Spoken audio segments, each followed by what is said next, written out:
Welcome to the Colorado Bar Association's Modern Law Revolution podcast.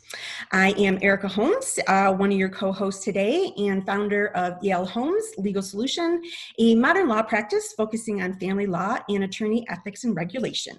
I am the inaugural chair of the CBA's Modern Law Practice Initiative. Now we'll turn over to Miss Lauren, our other co-host for today. Hi, everyone. I am Lauren Lester, founder of Lester Law, a family law practice, and co-founder of On Purpose Legal Network. I am a past chair of the CBA's Modern Law Practice Initiative and very excited to be co-hosting today. So let's jump into the today's episode, which is on marketing for the modern lawyer. So as with everything modern law, marketing for the modern lawyer is customizable. We've talked in previous episodes, I'm going to plug the 4 pillars of modern law: empowerment, focus, technology, and value. And these are the basic tenets of modern representation, but how you incorporate them into your practice is completely up to you. So the same thing holds true with marketing.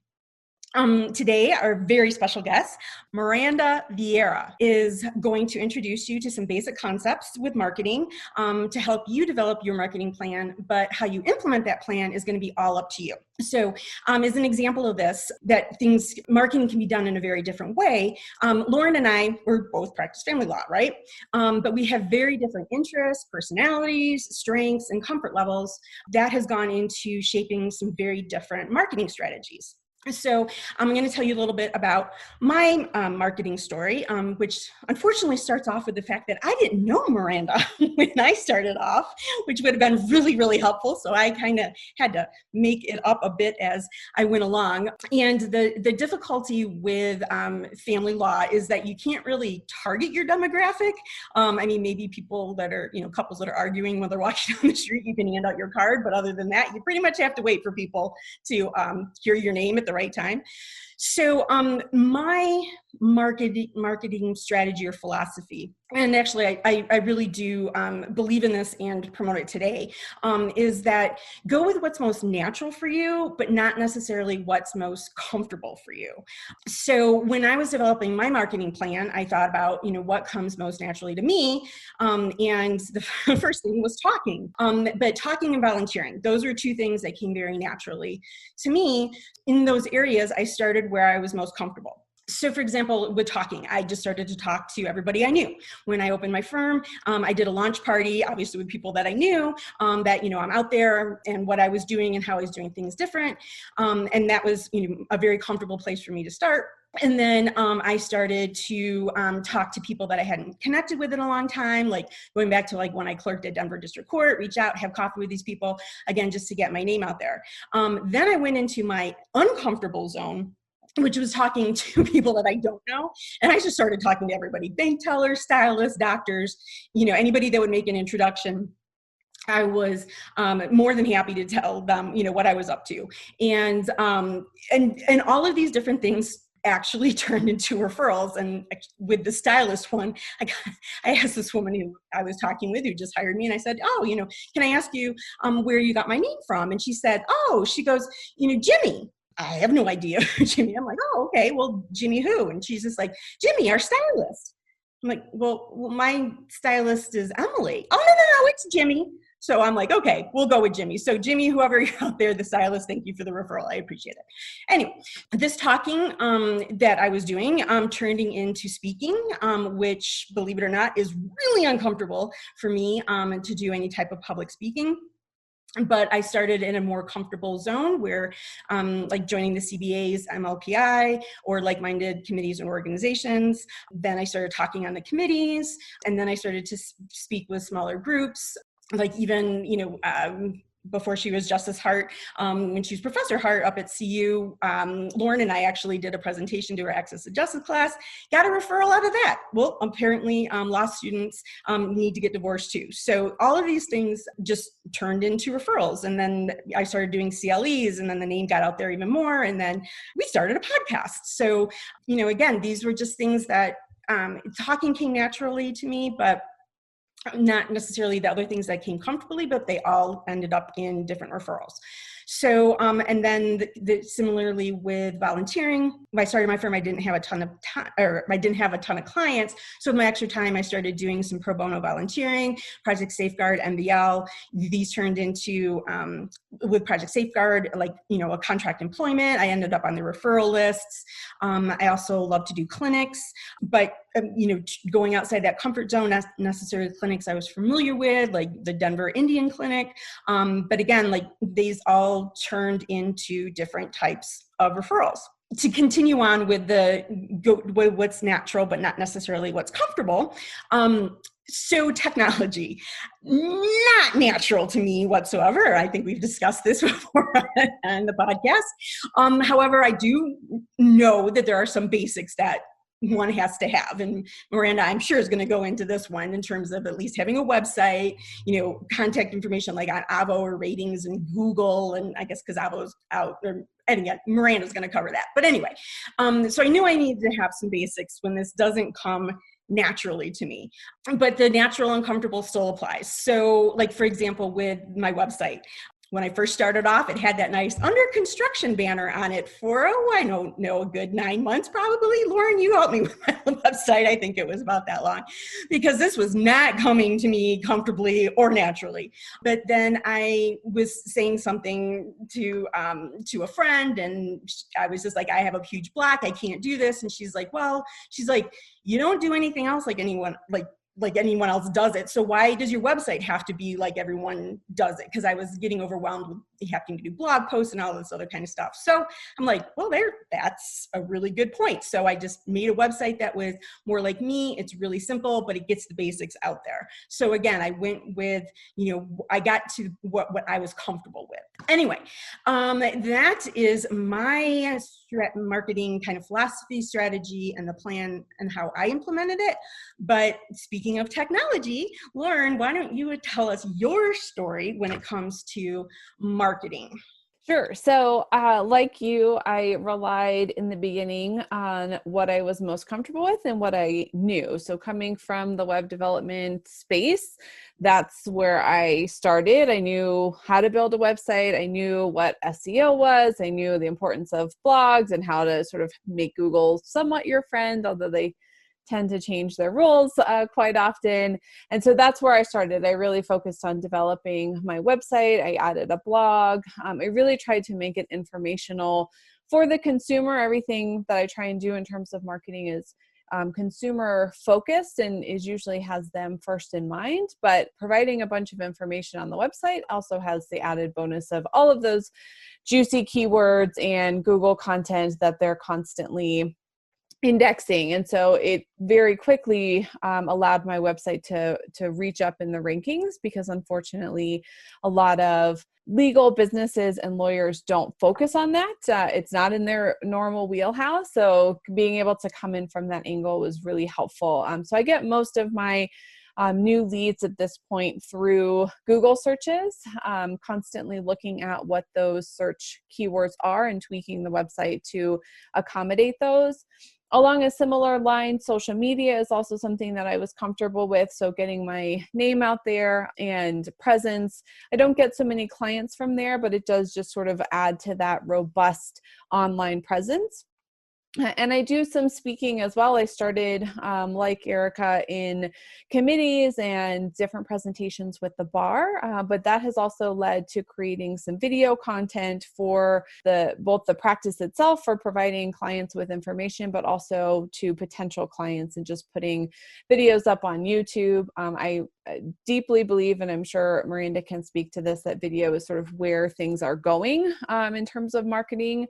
And so really, if it's something that you're comfortable with, getting on kind of that video train, it's really easy to do and can create a lot of value for both the business and the consumer.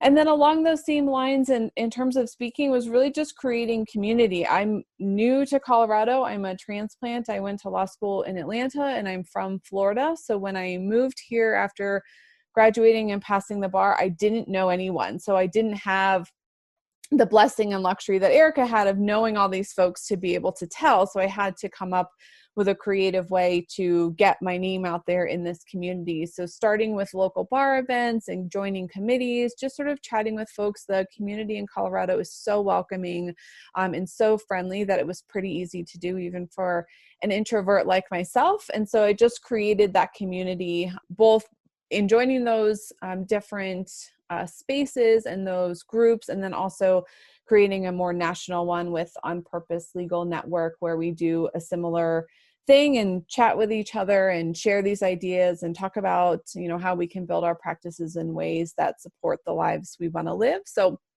all of that and all of those different spokes of the wheel, I think all contribute to marketing and just getting my name out there and how I want to practice. Well, and so everybody knows an amazing website to look at. Can you share us with everyone what your website is?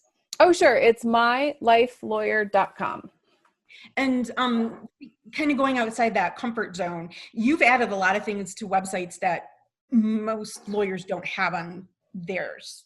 Can you talk a little bit about that in terms of so any new potential client can schedule their consultation immediately on the site. It links with my calendar so that I can limit the availability and I don't get overbooked. I also have a whole section about pricing and services. So all of my pricing is right there for everyone to see, and potential clients can kind of get a sense of what might work for them. And then I think a lot of the stuff that's really basic is, like I was talking about, just information. There's a lot of posts and information about what is child support and why do we go to district court for family law versus county court. I mean, just really basic information, like I mentioned, was good for the consumer. They could see that I was willing to educate them so that they felt comfortable going through this process, but it's also really rich, juicy keyword SEO content. And so Google really soaked that up because it's just unfortunately not very prevalent on other law sites.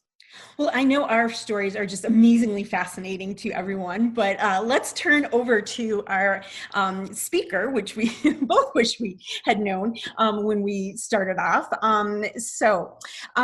Just to give you some background on her marvelousness.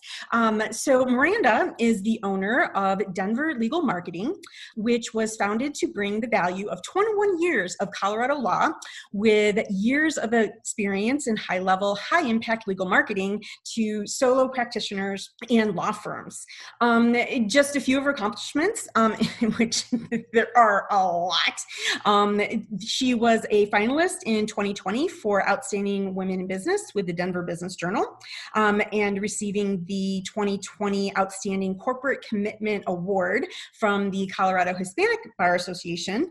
And in 2019, she was named one of the top 100 young professionals in Colorado through the Gen XYZ Awards from the Colorado Biz Magazine. And in that same year, she was named one of the top 25 most powerful women in Colorado by the Colorado Women's Chamber of Commerce. She has also been named in the 40 under 40 by the Denver Business Journal and is a top 10 alum of the past decade by the MSU Denver Alumni Association. And she, in her spare time, created and taught the first legal marketing class at the undergraduate level in the country this year. So with all of that, I introduce and thank so much for coming onto our show, Miss Meranda Vieyra. Thank you so much, Erika and Lauren. I appreciate it. Yeah, we're excited to have you. So, Miranda, I think where we'll start is when folks hear the word marketing in the legal profession, whether they're lawyers or paralegals who are running the firm or have been tasked with marketing, it's often overwhelming or scary, just that word in itself. So how do you help your clients get over the fear of marketing being this big behemoth that they have to tackle? So a lot of it goes back to what you and Erika just shared about your own journeys.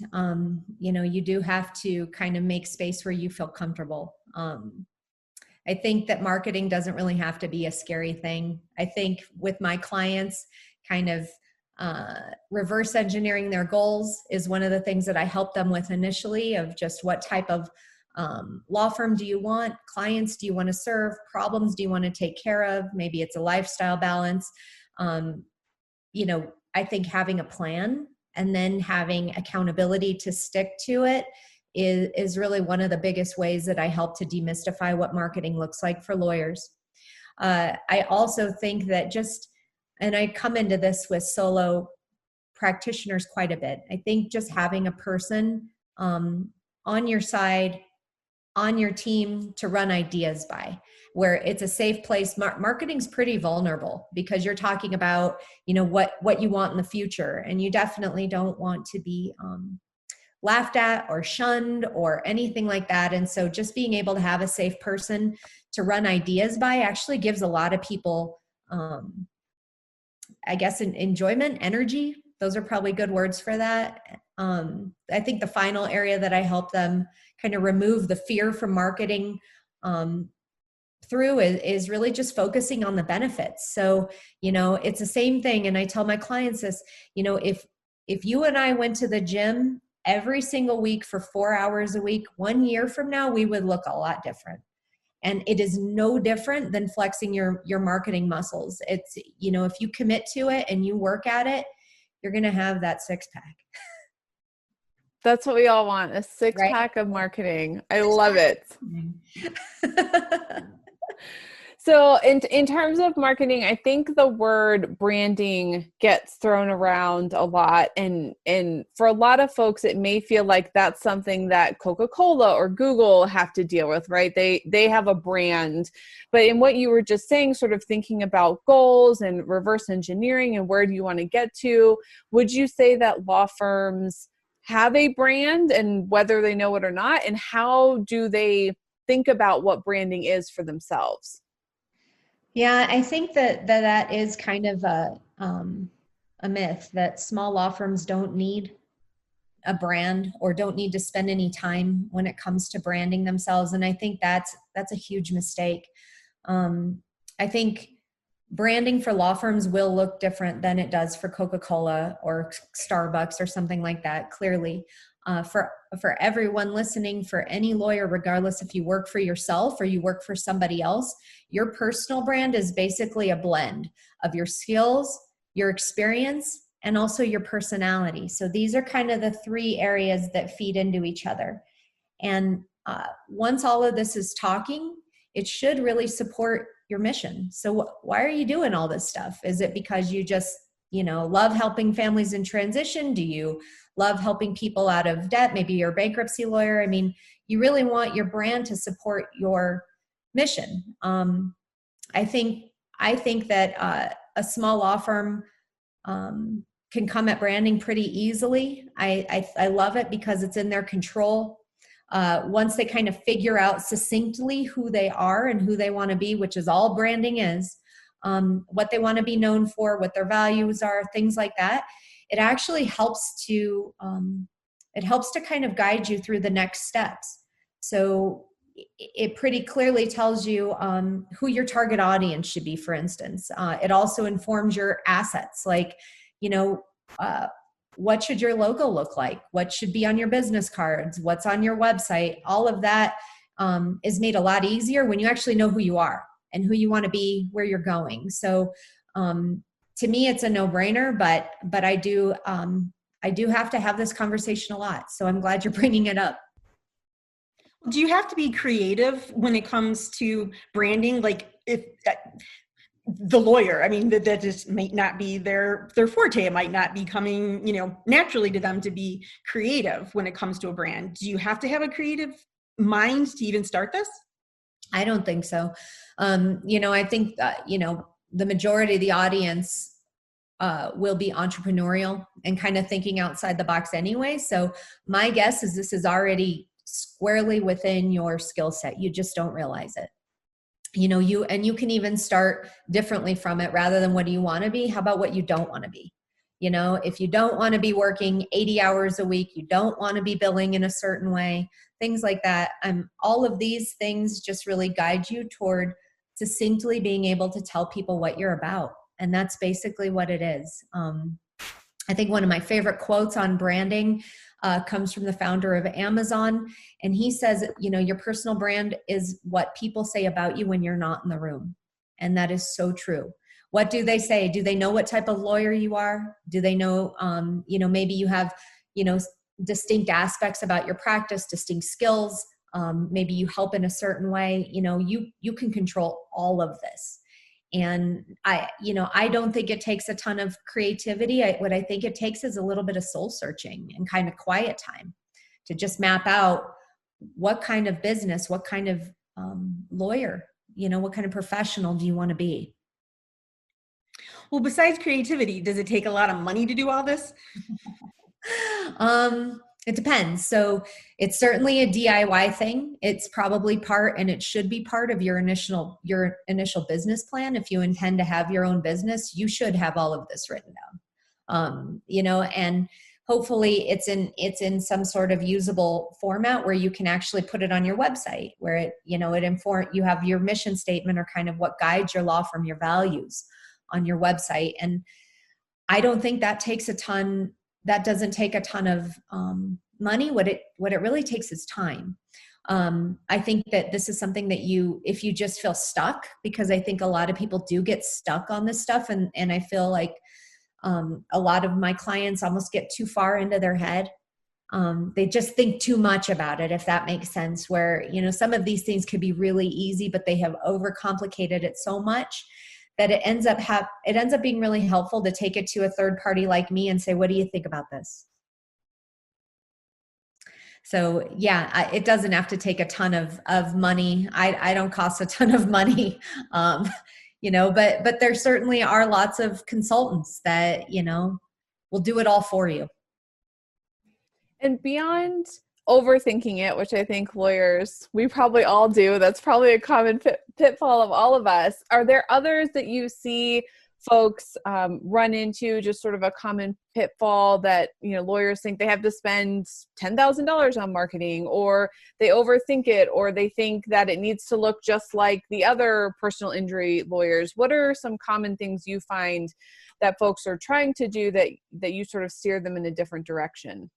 Well, that's a great question. So I think one of the biggest is that they feel like they're too busy to market. I don't need to market because I'm busy. Well, what ends up happening with that is you look up after being so busy for the last 5 years, and then like that, your phone stops ringing, because marketing actually isn't about right now. Marketing is to keep your pipeline moving. So you don't have low moments in your business.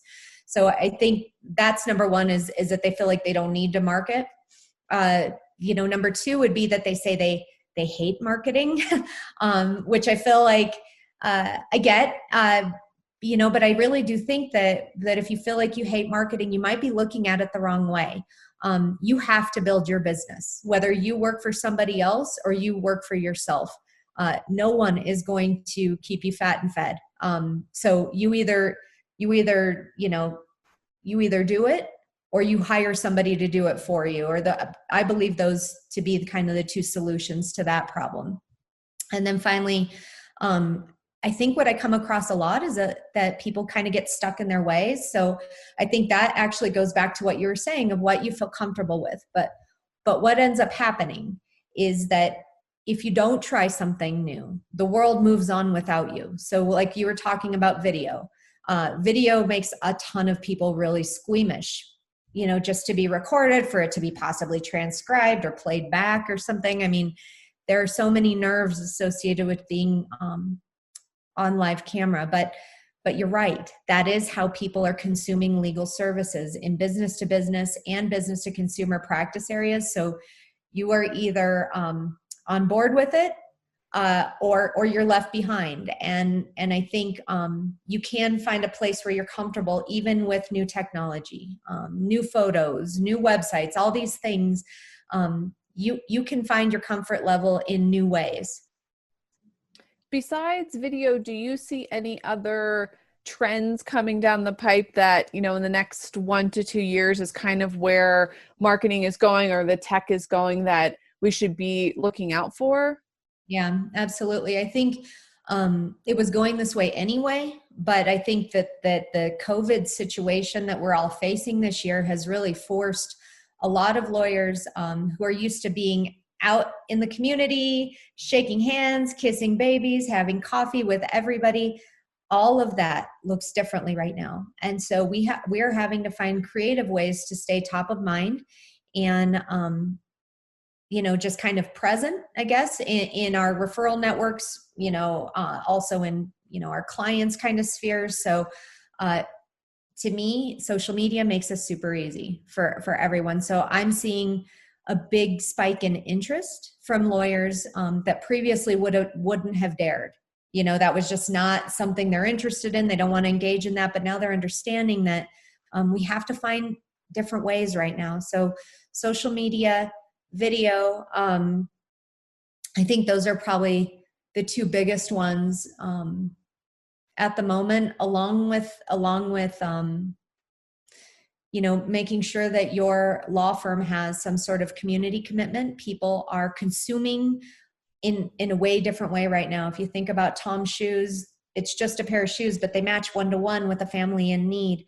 How can you learn from that and make sure that there's some sort of community aspect to everything that you're doing? So those would be my 3 ideas on that. Well, now that you have everyone super psyched, go out and do their marketing. Yay! What are 3 things that our listeners can do today to start their marketing strategy, plan, whatever you want to call it? Yeah, I think 2 things to put a little bit of energy into your marketing right now. You can update your biography right now. That is by hands down your law firm website biography is usually the most visited page on your website, right near or behind your homepage, because people choose lawyers. They don't choose law firms. So making sure that your biography is updated at least once a quarter. I update mine, as new information comes in, but I'm kind of a nut about that stuff. At least once a quarter, make sure that your website bio, kind of all your bios, are updated with your new, awards, with your new speaking engagements, any sort of new maybe wins or practice areas, things like that. And on that note, Miranda, just to jump in, would you recommend if someone updates their bio on their website, can they take that same exact copy and put it on LinkedIn? Or do you recommend tweaking it? Or how do we not feel like we have to reinvent the wheel, for all of these different avenues? Because that can feel overwhelming. It can. And so it's hard because you want the most original content to go on your website. So your website isn't penalized for it being copied content in any way, ever. So if you're going to put original, new, brand new, shiny content, go on your website. Usually that you can probably take aspects of that and put it on like an AVO or something like that, where it doesn't penalize you in particular. For your LinkedIn biography, that's an altogether different set. That's a different exercise entirely. So any lawyer's LinkedIn biography needs to be in first person. So if I am looking at Lauren's LinkedIn biography, her LinkedIn biography does not need to go through where I went to law school, why I became a lawyer, all of that type of stuff. It needs to be addressed to me as your potential client that's on LinkedIn in a professional, kind of way, and also your referral sources. So how do you take care of people that other people that matter to your network? These are the things that need to be on your LinkedIn profile. So it's going to look way different than your website biography because it's a sales tool. But number 1, update your website bios would be something it's going to take you probably 30 minutes, and just calendar it so you keep doing that. Number 2, it takes you probably 2 seconds to send a thank you note to someone that has referred a case to you, maybe a thank you note to a previous client of saying, hey, it was a pleasure working with you. I know the circumstances sucked, but you were awesome. And referrals are the lifeblood of my small business. I would appreciate and take good care of anybody you send my way.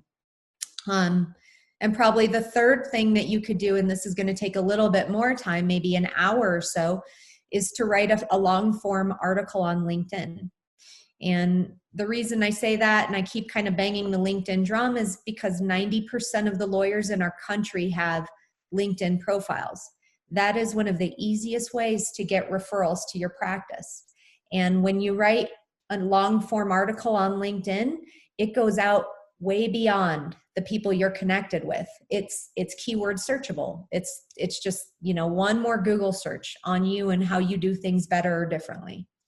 So those are my 3 ideas. And I am noticing that they don't cost much for 3 ideas. So you can get on them and not spend a lot of money, but just a little bit of time. So Miranda, with all the wisdom that you shared with us today, I know that there's a lot more for you to share. How would our listeners contact you, since you are made for the modern lawyer? So probably the easiest way to find me always is through my website. And my website is my search terms, denverlegalmarketing.com. The second probably easiest way to contact me always is through LinkedIn. I check my messages. I accept requests from people that I might not know now, but I might be able to help later. So those are the 2 ways. Wonderful. Well, I'm sure that you're going to get lots and lots of calls because the information that you shared today has just been so helpful. So I'm going to wrap things up today with asking both Miranda and Lauren, because I know that Lauren is also an avid reader on the marketing topic. What are the top 2 to 3 resources that you would recommend that people check out to get into their marketing? All right. So mine are a little bit of a 2-for-1. So Building a Story Brand by Donald Miller is a book that I read years ago. He has a companion one now to it that is called Marketing Made Simple.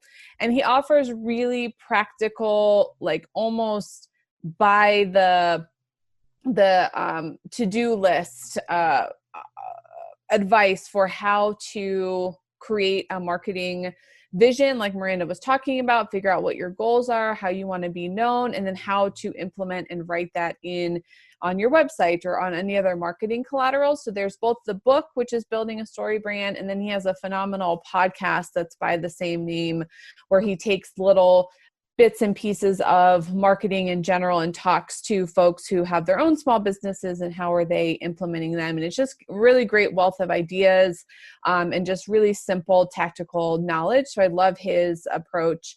And then my other resource is not a specific one, but it's just kind of what Miranda hinted at, was look at other companies and brands that you love that are maybe not in the legal space, and try and think about why you love it. Is it because they send an email to thank you for coming to the hair salon? Like Miranda said, that's a great, take that idea and do that for your consumers. Or is it, way that they make you feel, or the way that their marketing looks, or whatever it may be. Take stock and take ideas and adapt them to your own practice and your own business. But that's a great way that I found, is just kind of looking around and seeing what others are doing, and sort of pulling those threads into my practice has been a really great resource. Mm-hmm. Yeah, I agree. I think, I am an avid reader, basically on books that relate to having a healthy, and happy business. And so I read a ton of books that have nothing to do with owning a law firm or, being in the legal industry.